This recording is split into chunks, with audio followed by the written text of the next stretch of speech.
अयोध्येतील श्रीराम मंदिराचा प्राणप्रतिष्ठा सोहळा 22 जानेवारी रोजी दिमाखात पार पडला. संपूर्ण देशभरातील लाखो रामभक्त अयोध्येमध्ये दाखल झाले होते. पुण्यात देखील या सोहळ्यानिमित्त विविध ठिकाणी कार्यक्रमांचं आयोजन करण्यात आलं होतं. यामध्ये बिबवेवाडी येथील गंगाधाम चौकातील मा आशापुरा माता मंदिरात श्रीराम मंदिर प्राणप्रतिष्ठा महोत्सव आयोजित करण्यात आला.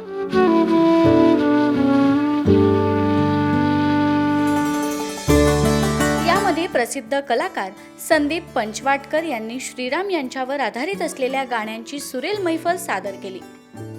यावेळी उपस्थित नागरिक मंत्रमुग्ध होऊन या सुरेल संध्याचे साक्षीदार झाले होते.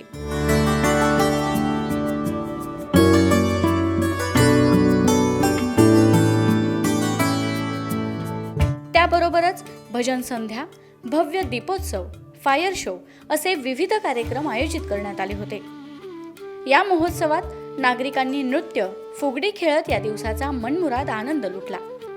हा कार्यक्रम यशस्वी होण्याकरता श्याम खंडेलवाल, राजेंद्र गोयल, दिलीप मोनोत, मंगेश कटारिया यांचे मोलाचे सहकार्य लाभले.